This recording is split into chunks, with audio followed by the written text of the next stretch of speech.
With food prices skyrocketing, can we still get a delicious meal in Vancouver on a shoestring budget? Join us as we visit some of the most delicious yet overlooked and Michelin-worthy restaurants in Vancouver. Be the first to find out about these hidden gems before everyone else hears about them.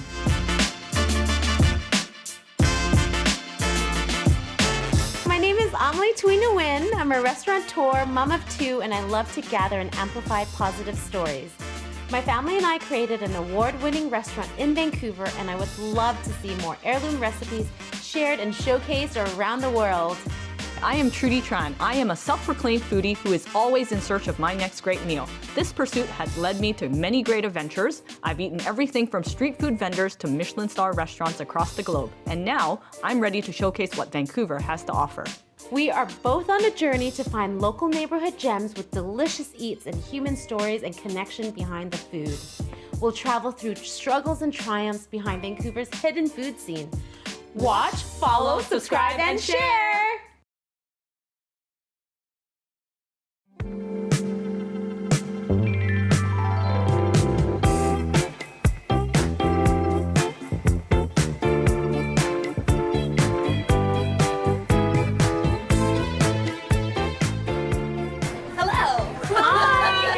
Welcome. We're so excited to be here. So excited to have you.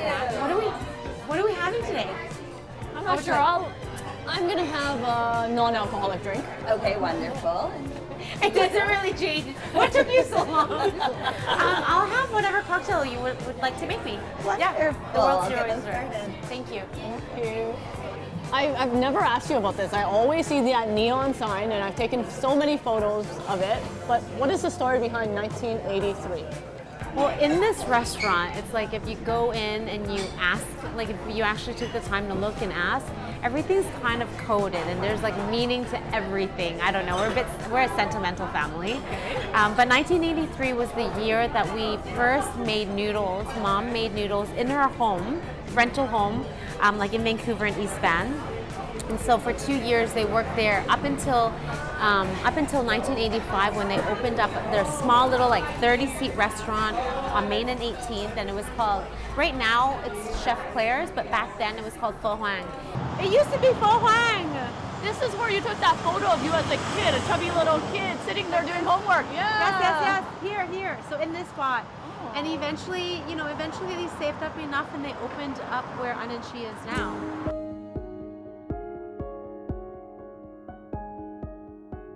This place was being redeveloped, and my dad always, like, he's the visionary of the family. He's not with us here anymore, but he wanted to like elevate Vietnamese cuisine, and he wanted to bring things that my mom used to eat at home, because he knew, he's a smart man. He knows that my mom knows how to cook because her mom knew how to cook. And he also served alcohol, which was quite new at Very that time. new. Like pairing alcohol with Vietnamese food was like unheard of at that time. Yeah, I mean, they definitely laid the foundation. Yeah, in fact, these floors we step on were laid by your father, no? Yeah, absolutely. Vincent camped out here and he broke down all the walls and he realized he was connecting with our late dad, right? Like it was his kind of closure. He was like, he wanted to be close to family, and everything was broken down, but he wanted to leave one thing, and that is the floors. It's a cement floors. It's very basic. We just like did a polish, and we kept it just to remind us that we stand on top of, like, giants' shoulders. Like, so should we go interview with them? Should we go grab them and dig more? Let's dig deep today. Let's dig deep, Should we dig and deep? then let's dig in. Okay, let's do it.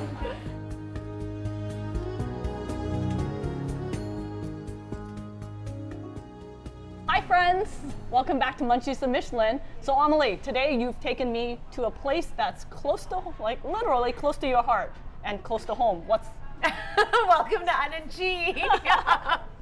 I'm really happy, Mom and Vincent. I know you know, I've been able to step into the creative side, so I'm in a different seat and a different hat today.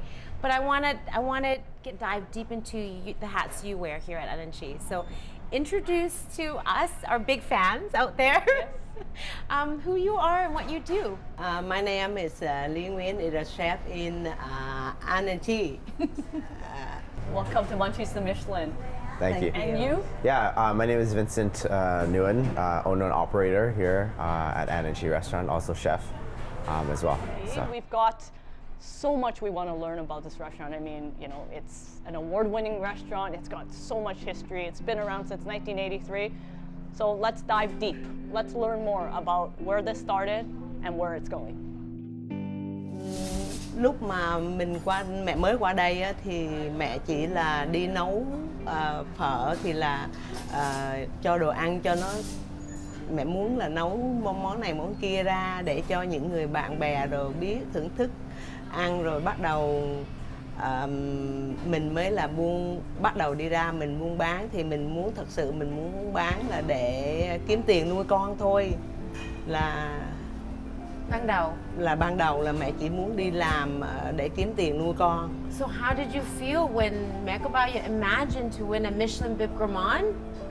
No, mẹ không có bao giờ mà nghĩ là mẹ được Michelin hết đó, là không bao giờ được, là mẹ surprise mới được cái đó, mẹ so shocked. Most immigrants and like my mom, you know, being of refugee background, they come and they cook for survival. Yeah. They cook for survival. She cooked to make ends meet. Like Mom, you worked a full-time job. Yeah.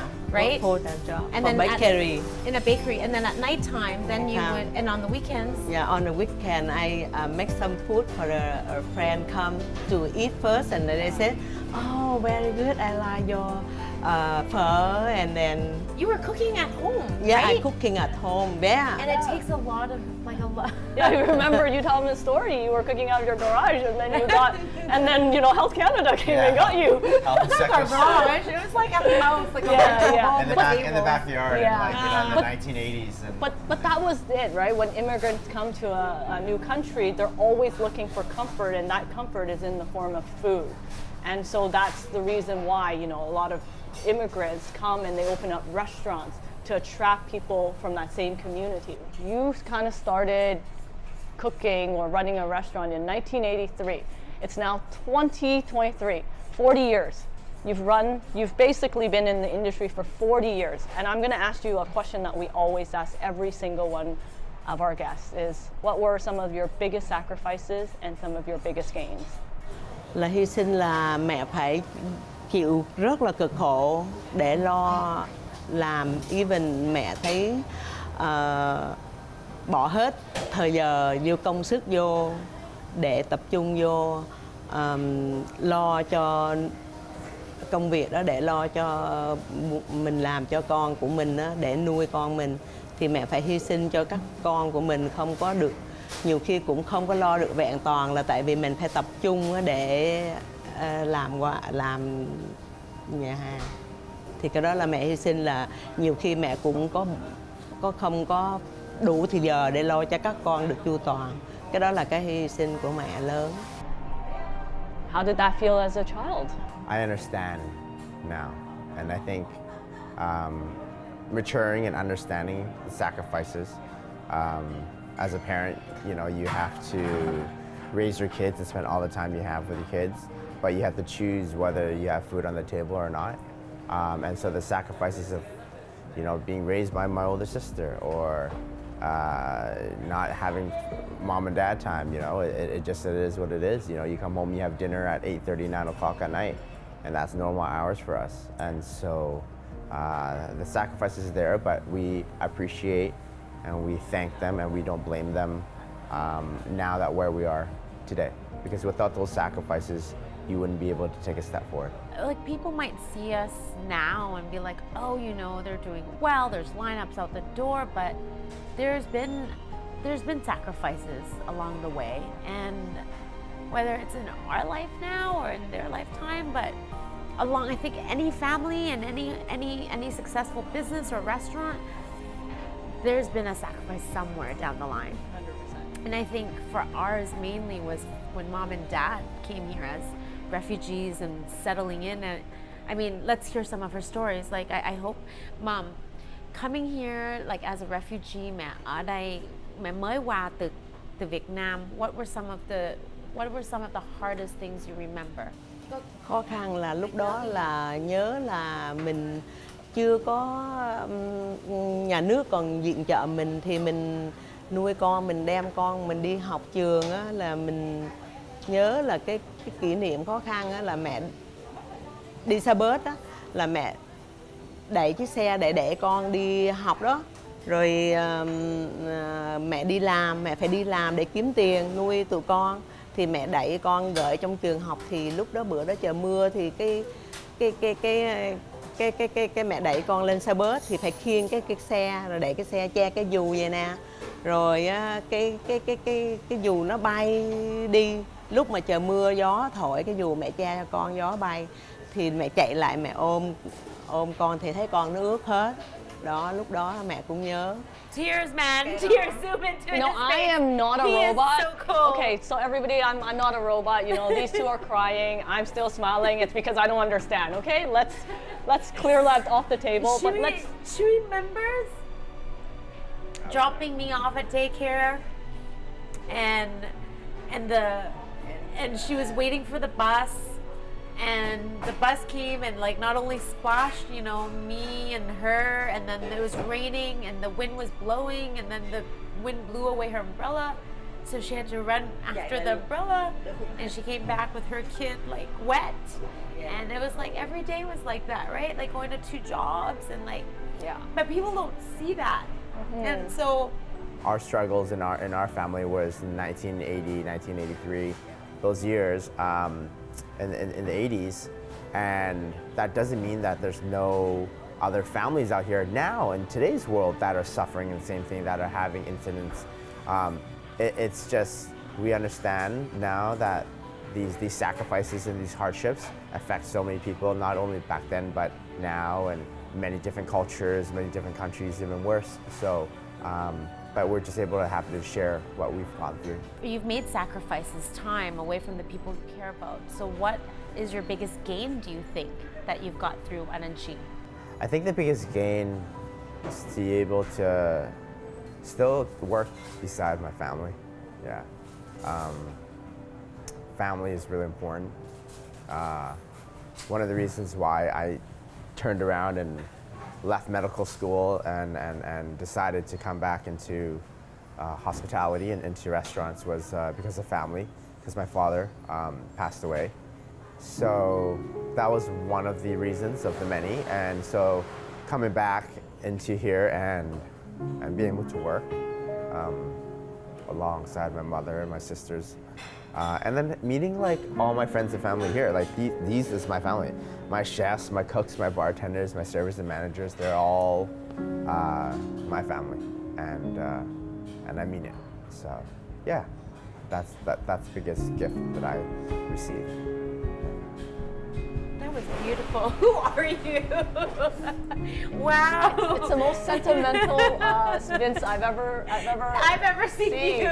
But you know, naturally, since we're talking to you, Vince, I'm going to ask you this question: is, you know, you came back, you gave up your other life to come back to start this restaurant because you wanted to work with your mom because your dad passed away. Yeah.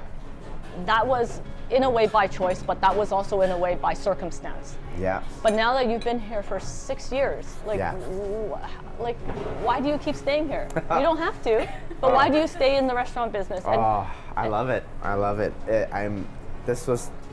I think this was my calling, and this is like what's meant to be. You gotta love what you do. I really do love what I do. It's like the daily challenges, the daily quirks, the reward to be able to work alongside people that you love to be around.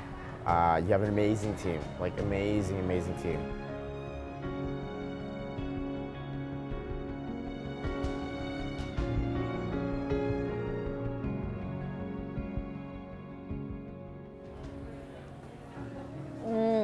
wings are so sweet and sticky, so delicious. So, you know, today's story is close to home, it's personal. But step aside, step out of it, and look from an outsider. What's your take on this restaurant? What's your take on this story? No, I think we talked about a lot about sacrifice today, and I think sacrifice is necessary. And as long as sacrifice is necessary because we have to live and survive, but it also at the same time builds resilience.